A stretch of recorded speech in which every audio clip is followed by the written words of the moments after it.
मैं बिला किसी ताखिर और तमहीद के लायक बा कमाल मायाना कद खिलता हुआ गंदुमी रंग कुशादा जबी चेहरे पर संजीदगी और मतानत गुफ्तगू में वकार फहम और फरासत वाले मुकर्रिर हरदिल अजीज हजरत मौलाना ज़ियाउल अमीन साहब चतुर्वेदी दामत बरकातुहुम से दरख्वास्त पेश करता हूं कि आप तशरीफ लाएं और अपने खिताब नायाब से हम खाबिदा कौम को बेदार फरमाएं। अल्हम्दुलिल्लाह नहमदुहु व नस्तईनुहु व नस्तगफिरुहु व नु'मिनु बिही व नतवक्कलु अलैहि व नऊज़ु बिल्लाहि मिन शुरूरि अंफुसिना व मिन सय्यिआति अअमालिना मन यहदिहिल्लाहु फला मुज़िल्ल लहु व मन युद्लिलहु फला हादिय लहु व नशहदु अन ला इलाहा इल्लल्लाह वहदहु ला शरीका लहु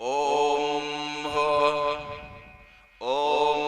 भूर्भुवस्सुवः तत्सवितुर्वरेण्यं भर्गो देवस्य धीमहि धियो न प्रचोदयात् एको मेवाद्वितीयं वसुधैव कुटुम्बकम् न तस्य कश्चित् पतिरस्य लोके न चेसतानैव न तस्य लिंगम् सकार नकार न धीपा धीपो न चास्य कश्चित् जनिता न चाधीपः भूय एव महाबाहो शर्म में परमं वचः यत्तेऽहं प्रीयमानाय वक्ष्यामि हितकाम्यय न मे विदुः सुरगणाः परभवं न महर्षयः अहमदिर्हि देवानां महर्षिणां च सर्वशः युममजमजादिं च वेत्ति लोकमहेश्वरम् असम्मूढः समत्रियेषु सर्वपापैः प्रमुच्यते बुद्धिर्ज्ञानमसम्मोहः क्षमा सत्यं दमः शमः सुखं दुःखं भवभावुः भयं च भयमेव च भवन विष्णु यस्य कलकलि प्रादुर्भविष्यति सुमति अश्वमा सुमारुह्य देवदत्तं जगत्पति शान्तिः शान्तिः शान्तिः। मेरे मोहतरम बुजुर्गों, दोस्तों, अजीज साथियों और स्टेज पर विराजमान उलमाए किराम,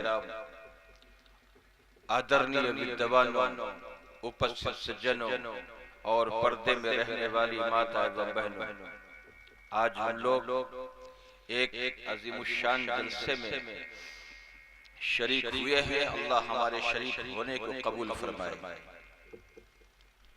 बहुत से लोग ऐसे हैं जो पिंडाल के बाहर की तरफ खड़े हुए हैं, उनसे मैं गुजारिश करता हूं कि वो पिंडाल के अंदर आ जाएं, क्योंकि मुर्गी जब अंडे पे बैठाई जाती है तो जो बीच का अंडा होता है उससे मुर्गा निकलता है, और जो उसके बगल का होता है उससे मुर्गी निकलती है। जो बिल्कुल बाहर होता है वो उससे न मुर्गा निकलता न मुर्गी निकलती, वो घोर हो जाता है। जो पिंडाल के बीचों बीच बैठे हुए हैं वो गोया अपने प्योर मर्द होने की निशानी पेश कर रहे हैं। जो किनारे में हैं वो ये कहना चाहते हैं कि हमारे मर्द होने में आशंका है। जो बिल्कुल बाहर हैं वो ये कहना चाहते हैं कि हमारे अंदर न मर्द होने की सलाहियत है और न औरत होने की सलाहियत है। तो फिर बीच का क्या है वो आप खुद जान सकते हैं। अंदर जगह ले अभी आपके सामने कुरान पाक की सूरह बकरा की आयत नंबर 208 की तिलावत की। उसके बाद ऋग्वेद और गीता, उपनिषद से कुछ मंत्र और श्लोक पेश किया है। मुख्तसर वक्त में आप हजरात के बीच कुछ काम की बातें हो जाएं, ये बहुत काफी है। वैसे तो होना ये चाहिए था कि चाहे मुकर्रिर का नंबर जब आए उससे कोई बहस नहीं है, जलसा कामयाब होना चाहिए, लेकिन कम से कम एक बात जरूर होनी चाहिए कि हर मुकर्रिर को ये पता हो जाना चाहिए कि आपका नंबर किस वक्त आने वाला है, ताकि वो बेफिक्र हो जाए। एक रात तो जागा हुआ था, दूसरी रात फिर जागना पड़ेगा, सिर्फ इस बुनियाद पर कि खबर ना हो सकी कि मेरा नंबर आने वाला है। खैर, अल्लाह उन्हें भी माफ फरमाए और हमें हमारे अंदर अल्लाह तबारक व तआला माफ करने की जो अदा है वो पैदा फरमाए। आप हजरात से गुजारिश है कि बहुत देर तक चुप्पी साध कर आप लोग बैठे रहे, लेकिन अब चुप रहने का मौका खत्म हो गया। अगर आप में से कोई बाइक ड्राइवर है, बाइक चलाना जानता है, जरा हाथ उठा दे। लगता है कि आप लोग पैदल ही आए हैं क्या? माशाअल्लाह। भाई आपसे सवाल है, आप बाइक चलाते हैं, अगले पहिए में हवा ज्यादा होती है या कम? अगले पहिए में कम होती है, पिछले पहिए में ज्यादा होती है। अगर इस हवा को उलट लिया जाए, यानी पीछे के पहिए में हवा कम हो और अगले पहिए में हवा ज्यादा हो, तो क्या कोई कठिनाई आएगी, कोई परेशानी होगी? भाई होगी या नहीं होगी? होगी क्या? एक तो बैलेंस नहीं बनेगा, स्पीड नहीं बढ़ेगी, दूसरे ये है कि थोड़ी दूर जाने के बाद थकावट महसूस होने लगेगी। ये बताया जाए कि आखिर बाइक के अंदर हवा आगे कम हो और पीछे ज्यादा हो, ये कैसे मालूम हुआ? उन लोगों से जो वाकई बाइक के चलाने वाले हैं, जो आदी हो चुके हैं, तजर्बाकार हैं, या फिर बाइक के बनाने वाले ने ये सिस्टम रखा है। दो ही बात हो सकती है। तो जब बाइक के बनाने वाले ने एक सिस्टम रखा है, उस सिस्टम के आधार पे हम बाइक चलाएंगे तो हमें थकावट नहीं होगी, परेशानी नहीं होगी। लेकिन अगर हमने उसको उल्टा कर दिया, यानी जो बनाने वाला है हम उसके रूल का पालन नहीं किया, तो फिर कठिनाई होगी। ऐसे ही हमारा शरीर है, इसका बनाने वाला कौन है? भाई बोलिए। इस शरीर का बनाने वाला अल्लाह है, ईश्वर है। तो फिर इस बनाने वाले ने जो रूल इसके लिए बनाया है, हम उसका पालन करेंगे, या जो सरकारें हमारे लिए क्या खाना है, क्या पीना है, क्या पहनना है, ये सरकारें तय करेंगी। इस शरीर का बनाने वाला कौन है? ईश्वर है, ये बनाने वाली सरकार है, ईश्वर अल्लाह। इसीलिए कहना है कि आज हमारे देश के अंदर जो कुछ हो रहा है वो इस तरह की बातें हैं जो बयान से बाहर है। अभी चंद दिनों पहले हाई कोर्ट का फैसला आया कर्नाटक के अंदर कि हिजाब ये लाज़मी चीज नहीं है। मैं आप मुसलमानों से कहना चाहता हूं कि ये बताइए क्या उस जज ने कुरान पढ़ा था, हदीस की स्टडी की थी? नहीं। जो गैर मुस्लिम जज होते हैं वो कुरान नहीं पढ़ते, वो हदीस की स्टडी नहीं करते, बल्कि वो इस्लाम के मानने वालों को देखते हैं और फैसला करते हैं। इस्लाम के मानने वाले कौन हैं? जो अपने आप को मुसलमान कहते हैं। मुसलमान वो भी कहते हैं जो 5 वक्त नमाज पढ़ते हैं। मुसलमान अपने आप को वो भी कहते हैं जो दिन में एक बार भी नमाज नहीं पढ़ते। मुसलमान वो भी अपने आप को कहते हैं जिनके चेहरे पे दाढ़ी है, वो भी कहते हैं कि जिनका चेहरा दाढ़ी से साफ है। मुसलमान वो बहनें भी कहती हैं जो पर्दे में रहते हैं और पर्दे में रहकर बाहर निकलती हैं। मुसलमान वो भी अपने आप को कहते हैं जो बगैर पर्दे के बाहर निकलती हैं।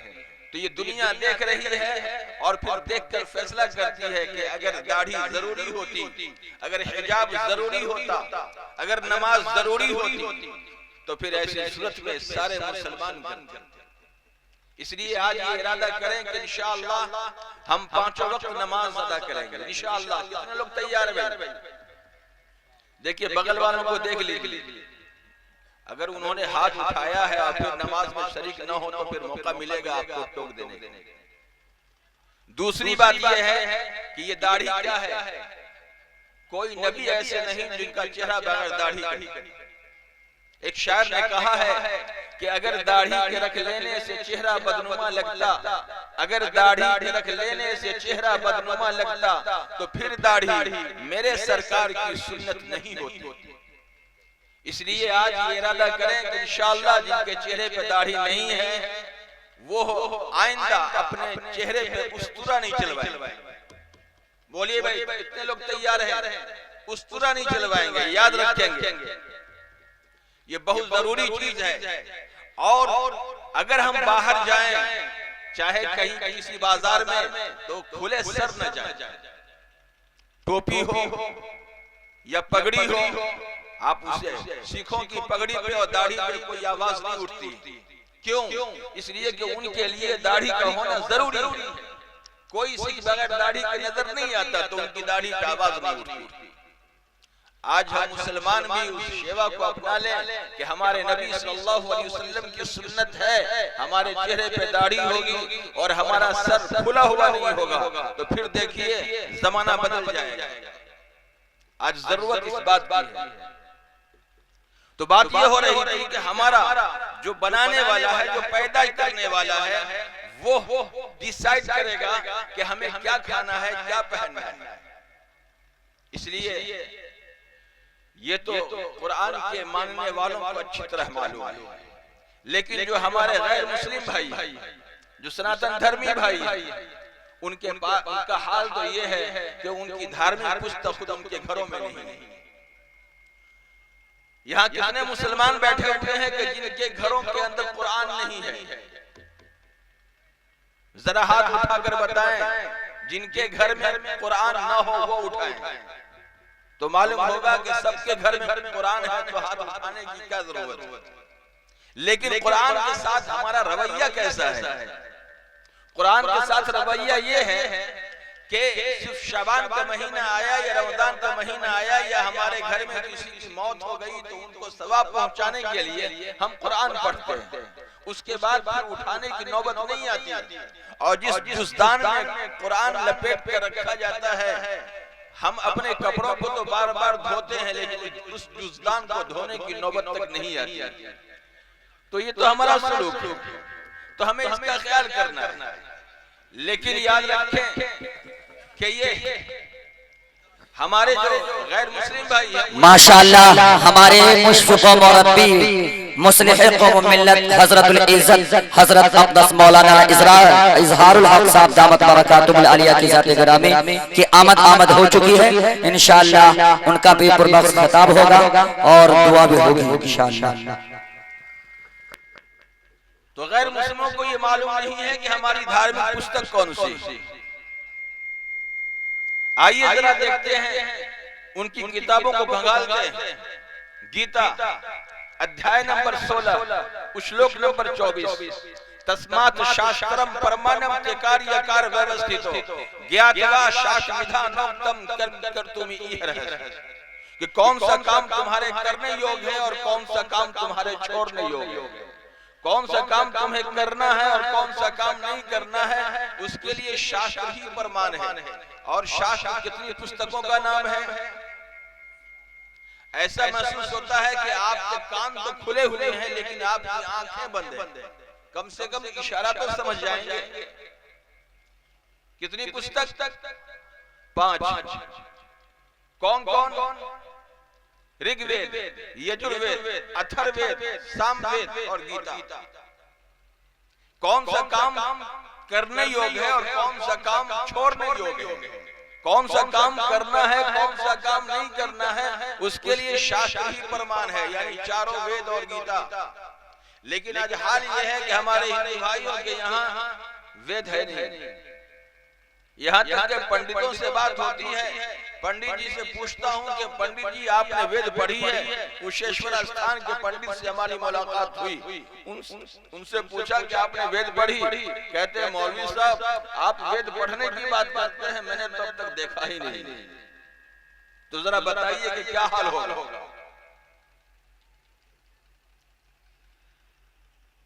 गीता के अंदर अगर कोई मनुष्य ये कहे कि क्या हम तो अक्लमंद हैं, ज़िशऊर हैं, बुद्धिमान हैं, हमें किसी पुस्तक की आवश्यकता है ही नहीं, तो उसका जवाब भी गीता ने दे दिया है।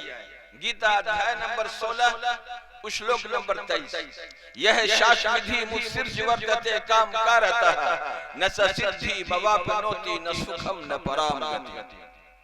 अगर कोई मनुष्य अपनी इच्छा से, अपनी मर्जी से शास्त्र के नियमों को त्याग कर, छोड़कर जीवन व्यतीत करना चाहे तो न सिद्धि मवाप्नोति, तो वो सीधे मार्ग को नहीं पा सकता, न सुखम, वो सुख और चैन भी नहीं पा सकता, न पराम गति, और वो स्वर्ग का अधिकारी भी नहीं हो सकता।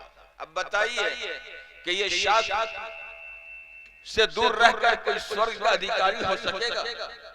नहीं हो सकेगा। आज जरूरत इस बात की है कि लोग अपने धार्मिक पुस्तक से जुड़े, चाहे वो जो भी हो, मुसलमान हो तो भी, गैर मुस्लिम हो तो भी, उन्हें भी एक आधार मिलेगा कि जीवन किस तरह गुजारना है, किस तरह व्यतीत करना है। वक्त कम है, इसका ख्याल करते हुए आपसे बात कर रहा हूं, तफसील में नहीं जा रहा। आज लोगों के ज़हन को खराब किया जा रहा है, उनके अंदर नफरतें भरी जा रही है, लेकिन उनका जवाब देने वाला वो जितनी तादाद में होना चाहिए या जिस तरह काम होना चाहिए वो काम नहीं होता। सवालात आते रहते हैं। एक सज्जन ने सवाल किया था कि आदरणीय चतुर्वेदी जी, क्या महिलाओं पे पर्दे का नियम लागू करके इस्लाम ने जुल्म और अत्याचार नहीं किया है? जरा सवाल देखें, क्या इस्लाम धर्म ने महिलाओं पे पर्दे का नियम लागू करके जुल्म और अत्याचार नहीं किया है? और उस पर नाम लिखा हुआ था किसी गैर मुस्लिम का। हमने उनसे कहा कि आपके नाम से ये मालूम होता है कि आप कुरान और हदीस को नहीं मानते, लेकिन आपके सवाल से जो आपने क्वेश्चन किया है, इससे ये पता लगता है कि आप अपनी धार्मिक पुस्तक का भी अध्ययन नहीं करते। तो जरा आइए आपको अकली दलील दे देता हूं। कहा कि जब महिलाएं घर से बाहर निकलें तो उनको ये कहा गया है कि अपने चेहरे पे पर्दा लटका लें। वो इसलिए भी हो सकता है कि जिंदा रहने के लिए सांस लेना जरूरी, और जब सांस कोई लेता है तो हवा अंदर जाती है, और हवा के अंदर क्या होता है? धूल होता है, गर्दो गुबार होता है। जब आप रात में 3 सेल की टॉर्च जलाएंगे तो उसमें उसकी रोशनी में कुछ न कुछ घूमता हुआ नजर आता है। वो क्या है? वो गर्दो गुबार है, धूल है। तो पर्दा औरतों को ये कहा गया, महिलाओं को इसलिए कहा गया पर्दा लटका लो कि उस पर्दे से छन छन कर हवा अंदर जाए और धूल और गर्दो गुबार बाहर रह जाए कि हमारे शरीर को हानि न पहुंचे। अब एक सवाल पैदा होता है कि महिलाएं तो कभी कभार घर से बाहर जाती हैं, ये पुरुष तो बराबर घर से बाहर ही रहते हैं, तो इन्हें तो और मोटा कपड़ा चाहिए या डबल चाहिए। लेकिन नहीं, उस बनाने वाले प्रभु ने हमारा इंतजाम कर दिया है, हमें पर्दे की आवश्यकता नहीं है कि महिलाओं की नाक में बाल नहीं है और पुरुष की नाक में बाल उगा दिया है, क्या उस बाल से छन छन कर हवा अंदर जाए और गर्दो गुबार नाक से बाहर रह जाए। जब मर्द स्नान करते हैं, गुस्ल करते हैं, तो जब नाक की सफाई करते हैं तो मैला कुचैला निकलता है कि नहीं निकलता? ये कार्बेटर में जमा हुआ, समझ गए? तो मालूम हुआ कि बनाने वाला एक ही है, लेकिन उसने ढांचा बदल दिया।